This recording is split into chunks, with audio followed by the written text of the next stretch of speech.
et quel plaisir particulièrement important aujourd'hui de vous retrouver. Pourquoi? Parce que regardez, vous voyez ma bouche, vous voyez mes dents, c'est merveilleux. Merci le comité Covid de nous avoir accepté cette requête d'enlever le masque. On est à bonne distance, on respecte toutes les conditions sanitaires. On vient de les enlever, ces masques, juste avant de pouvoir prendre l'antenne. On est ravis de pouvoir vous retrouver dans ces conditions un petit peu plus humaines. Que c'est cool de redécouvrir aussi le visage, le demi-visage du bas de Marianne Bertrel. Bonjour Marianne. Et bonjour. Notre invitée aujourd'hui, accompagnante parentale Marianne de profession. Elle sort ce guide complet des couches lavables aux éditions Thierry Soucard. On va en parler, les couches lavables. C'est pas si compliqué, vous allez voir, on va le découvrir avec elle. Et puis la bambocheuse du jour. Salut Alexia de Fluff. Salut. La bambocheuse, vous savez, hein, la bamboche, ça continue, c'est notre rubrique de culture quotidienne. On soutient la culture locale. On va parler de votre travail. Vous êtes une artiste. Vous avez été embauchée par des scientifiques locaux pour nous intéresser aux insectes. On verra ça à la fin de l'émission. Et face à vous, mesdames, voici Ludo G. Salut. Bonjour Émilie, bonjour tout le monde. Comment tu vas? Ça va, impeccable. J'avais oublié que tu avais une barbe, c'est fou. Bah ouais, je la cachais ces dernières semaines, je la préservais. Ça te va bien le nom masque. On va parler d'un groupe que tu as repéré pour nous, un groupe local, bien sûr, c'est Péniche. Ouais, on parle beaucoup du monde d'après. Moi, je vais vous parler du rock d'après, du punk d'après avec le groupe, le trio angevin et tourangeau Péniche qui a sorti récemment Atlas. Je vous propose de découvrir un extrait du groupe capté en live dans une écluse.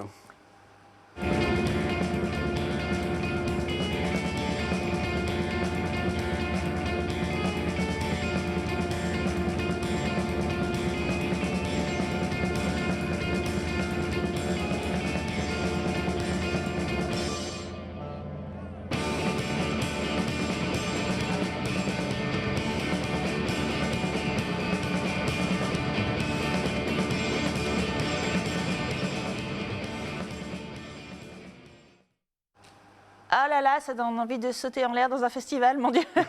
C'est un peu le but avec l'énergie que propose ce groupe. Là, on vient de découvrir le morceau Vendée Globe. Ils font souvent référence à l'univers marin avec des titres comme Cargo, Le Havre, Titanic, un petit jeu de mots avec Titanic. Là, c'était donc le morceau Vendée Globe et ils sont allés jusqu'au bout. Ils ont participé à la course maritime en solitaire, sans escale, tout seul, mais en ligne. Ah oui, bah oui, c'est vrai qu'on peut tous faire ça. Les gens sont fous d'ailleurs avec ce truc, ça marche hyper bien. Et on peut les féliciter parce qu'ils ont fini dans les 74 000 premiers. Une grosse performance pour le trio. Un trio donc qui est dans le rock d'après, ce qu'on appelle le post-rock, le post-punk, assez instrumental, assez brut, assez puissant le son qu'ils proposent, avec quand même des effets sonores qui restent accessibles dans un style. Ouais, puis des belles harmonies. Enfin, je sais pas, c'est vrai que ça fait pas abrupt. Ouais, exactement, côté pop. Ils arrivent à faire un ensemble de tout ça avec leurs influences assez anglo-saxonnes. On pense à Idols notamment. Un groupe qui a aussi beaucoup d'autodérision sur scène. On les entend des fois entre les morceaux, puisque c'est un groupe 100% instrumental, à dire « On a fait notre plus gros score en streaming, on a fait le buzz avec 24 écoutes ». Voilà, c'est le genre de phrases qui ponctuent un peu leur live. Et c'est assez communicatif. On a quand même cet échange. Le groupe est vraiment soudé, vit ensemble. Et il y a quand même cette énergie communicative que l'on ressent beaucoup en concert. Ouais, ça fonctionne. Oh, mais quand est-ce qu'on va pouvoir les voir? C'est terrible. Eh bien, petite exclue, je suis sur des petits mots comme ça. On peut les voir peut-être à la Plaine de la Gloriette à la fin de l'été. Un petit festival qui s'y tient. Peut-être ils seront, c'est une exclue. Je n'en dis pas plus, on en reparlera les temps venus. TV Tour Val-de-Loire, premier sur l'info grâce à Ludo G. Merci beaucoup Ludo de nous avoir présenté Péniche à découvrir bien sûr sur les réseaux sociaux en attendant de pouvoir les découvrir dans la Gloriette, sur la plaine de la Gloriette. Allez, tout de suite, on va parler de... Qu'est-ce qu'on pourrait dire ? Après le post-rock, le post-pollution de bébé. On va dire. C'est Spartan, mais bien sûr. Quel meilleur jeu de mots, bien sûr. Couche lavable, un guide complet pour sauter le pas. C'est ce que nous propose Marianne Bertrel, qui a des enfants ici en plateau. Personne, je crois, juste vous et moi, Marianne. Hein. C'est ça. Ouais, c'est ça. Ben, vous allez voir. Vous allez voir qu'un jour, quand vous avez des enfants, si vous en avez, eh ben, d'abord, vous allez changer les couches parce que c'est cool. Et puis aussi parce que c'est culpabilisant, en fait, de voir ce truc incroyable. Combien de déchets, combien de tonnes de couches dans les poubelles de jeunes parents. C'est épouvantable. Et la solution, effectivement, je sais que tu promeus depuis longtemps, ce sont les couches lavables. Ce guide, il s'adresse à qui ? Il s'adresse à tous les futurs et jeunes parents que j'aimerais accompagner pour leur simplifier la vie, pour faire leur choix en couche lavable. Parce que donc, pour répondre à la question, c'est 1 tonne par enfant. Une De tonne déchets par enfant de couche couches. jetable. Et du coup, moi, Épouvantable. j'ai perdu des heures et des heures à rechercher la bonne couche, à regarder tous les systèmes différents, à savoir comment les entretenir. Voilà, c'est beaucoup plus compliqué que ça en a l'air. Mais il y a de vrais avantages. Déjà, on le disait, il y a l'avantage écologique, il y a l'avantage financier aussi, parce que c'est un investissement au début, mais après, c'est fini. C'est la moitié moins cher de s'équiper en couche lavable. Et ça marche aussi bien. Ça marche aussi bien. Moi, en tout cas, avec les modèles que je conseille et que j'ai testés, j'ai pas de problème de fuite, d'odeur, de quoi que ce soit. Mes enfants sentent bon. Les enfants sentent bon. C'est le message qu'il faut écrire sur ce guide. Qu'est-ce qu'on trouve dans ce guide finalement? Pourquoi est-ce que tu as ressenti, toi qui accompagnes, c'est ton métier toute l'année, des parents dans les couches lavables, mais dans plein d'autres choses, l'accompagnante parentale fait plein d'autres choses. Qu'est-ce que tu as voulu compiler finalement dans ce guide? Et bien vraiment toutes les informations, c'est pour ça que c'est le guide complet. Il y a vraiment tout du choix du modèle en fonction du gabarit de l'enfant, de l'électroménager disponible chez les parents, de leur lieu de vie, enfin voilà, il y a l'entretien, le choix de la marque aussi, parce qu'il y a des marques, en tout cas celles qui sont référencées dans le guide ont une éthique et sont aussi efficaces. Voilà, donc ça permet vraiment d'avoir toutes les infos. Tu nous montres un petit modèle de couche lavable, parce que là, on voit le livre. Ah, juste un mot, tiens, avant qu'on parle des couches, les illustrations, parce qu'on en a vu dans le livre. Il est super joliment illustré aussi. On peut faire un petit coucou, parce que c'est un illustrateur local, je crois. C'est ça. Alors, celle que tu viens de montrer, c'est pas la bonne. C'est Bénédicte Morel, la maman de la famille Presque Zéro Déchet. Ah oui, qui m'a bien fait sûr. la préface. Et par contre, les autres illustrations sont de mon cher et tendre Alexandre, voilà, qui facilite encore plus la lisibilité du guide. Bien sûr. Et ça va simplifier encore plus la compréhension et les choix des parents. Comment ça fonctionne alors une couche lavable? C'est simple, faut Oui, vous le redire. Facile. Vas-y, elle est jolie en plus celle-là. Ah, celle-là est magnifique. C'est une de mes chouchoutes, la marque qui s'appelle Beaupotin. Je lui fais un coucou parce que vraiment je l'adore. Donc ça, c'est un petit shorty imperméable. En fait, toutes les couches lavables, elles sont composées d'une partie absorbante à l'intérieur et d'une partie imperméable. Donc celle-là, c'est la partie imperméable. Mais du coup, on peut voir là devant moi, il y a des couches aussi avec donc une culotte et à l'intérieur on dispose la petite partie absorbante. C'est ça. Je mets ça du bon côté. Voilà, donc la composition c'est toujours ça, une partie imperméable, une partie absorbante. Et après il y a plein de modèles différents et on peut les découvrir ça dans le guide pour rentrer un peu dans le détail. Alors pour les non-parents, est-ce que vous êtes un peu convaincus, Ludo? Ah ouais, totalement. Puis ça a l'air évolutif aussi en fonction de l'avancée dans l'âge de l'enfant. Mais tu as raison. Pratique. Alexia, qu'est-ce qu'on en dit de nos couches? Ça a l'air customisable aussi, on peut tuner son bébé. Oh, ça y est, l'artiste se réveille. C'est ça.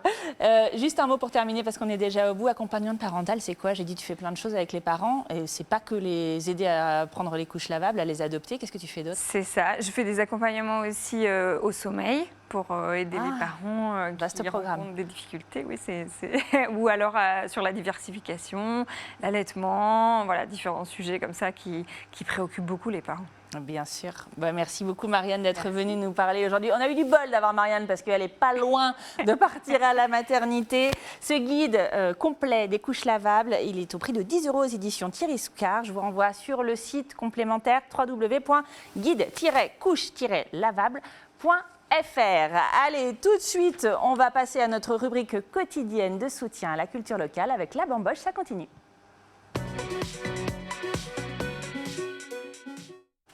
Et aujourd'hui, on vous parle d'une artiste qui a été embauchée par des scientifiques. Et oui, pour nous intéresser, nous, aux insectes, c'est Alexia Defleuf. Vous êtes plasticienne, ma chère, embauchée non pas par un musée ou un centre d'art, je le disais, mais par l'IRBI, l'Institut de recherche sur la biologie de l'insecte, un labo de l'université ici de Tours. Qui connaît l'IRBI? Pas du tout. Ah, qui connaît l'IRBI? Personne. Qui sait ce que fait l'IRBI? Pas du tout. Personne. Eh bien, voilà justement le but, peut-être, grâce à Alexia, on le saura.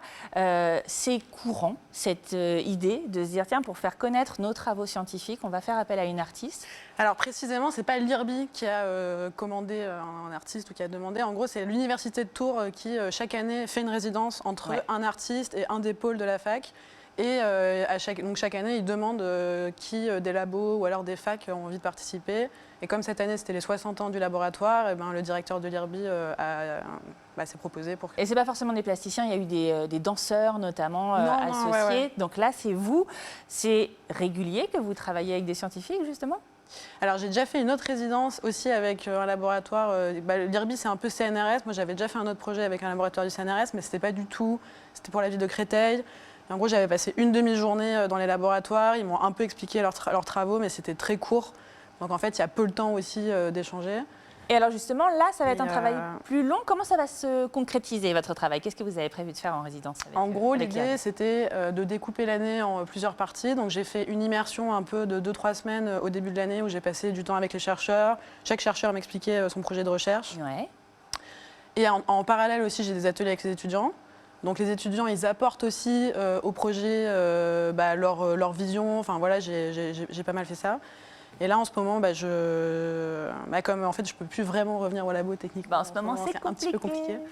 Mais sinon, en gros, l'idée du projet, c'est que c'est une civilisation d'insectes fictive, enfin imaginaire, qui s'est mis à sacraliser l'IRBI. Pour eux, c'est un espèce de temple de passeurs à la fois craint et respecté. Et en gros, l'idée, c'est que cette civilisation d'insectes, elle a mis au point une encyclopédie de symboles. Donc, c'est une symbologie. Chaque symbole correspond à une signification et à un alphabet. Et en fait, au fil de l'année, il va y avoir des extraits de fresques qui vont apparaître sur les bâtiments tout autour de l'IRBI. Donc, c'est les insectes qui essayent d'entrer en communication avec les humains. Et en fait, ces fresques, elles doivent être interprétées par les gens, donc par les étudiants, par les chercheurs, par tous les gens en fait, qui passent sur le campus, qui passeront peut-être, qui repasseront. C'est ça, peut-être un jour. oui, ils repasseront. Donc voilà, l'idée c'était ça, donc c'était que les gens doivent interpréter ces symboles et en fait il y a une espèce de chasse au trésor qui après leur permet d'accéder à des installations que je vais construire qui sont en bois, qui sont des structures en bois qui sont verrouillées. Et en fait en déverrouillant ces structures, on accède à une fresque qui, dans sa totalité qui est un peu l'apocalypse selon les insectes, Ah là là. qui est un peu une espèce de, plus ou moins une cathédrale qui abrite ce message que les insectes ils racontent et qui est un peu leur mort programmée, leur propre effondrement. Ça va trop vite, il y a trop de trucs à dire. 3 minutes 30, ça suffit pas. Il va falloir que vous reveniez, Alexia. Juste, on est presque au bout, mais c'est pas la première fois que vous travaillez avec les insectes. Pourquoi ça vous intéresse? Qu'est-ce qu'il y a de passionnant pour une artiste et puis peut-être pour nous aussi dans les insectes? Avant, je faisais beaucoup de la macro. J'aimais beaucoup prendre des insectes en photo. Et après, j'ai eu une phase, à la base, je viens de l'art numérique, donc de la programmation. Et je travaille aussi en parallèle sur une encyclopédie d'insectes fictives, donc d'art génératif. Et l'art génératif, donc, c'est mettre au point un système. Et à partir de ce système-là, on peut générer une infinité d'insectes différents. Et du coup, je fais une espèce de bestiaire algorithmique d'insectes. Enfin bref, du coup, ça fait un petit moment que je suis un peu bloquée là-dessus. Ah mon Dieu, vous reviendrez parce qu'on a plein de choses à se dire. On n'a même pas parlé de Burning Man, de tout ce que vous faites aussi pour des festivals comme ça. C'est pas grave, le contact est pris. Je vous renvoie moi sur le blog d'Alexia, c'est blobsandfluff.com et il y a aussi Blobs and Fluff sur Instagram et j'ai même trop bien réussi à le dire. Merci Alexia d'être venue nous voir ce matin. C'est la fin de cette émission. Merci à vous tous les trois d'avoir été avec nous. Marianne, je renvoie sur le guide complet des couches lavables. Ça peut aider tous les parents. Offrez-le aux parents que vous connaissez. Merci à toi Ludo. On retrouvera Péniche bientôt sur scène, j'espère. Et Alexia, à très bientôt. Nous, on se retrouve demain pour un numéro nouveau de Mini Tilt démasqué. Salut!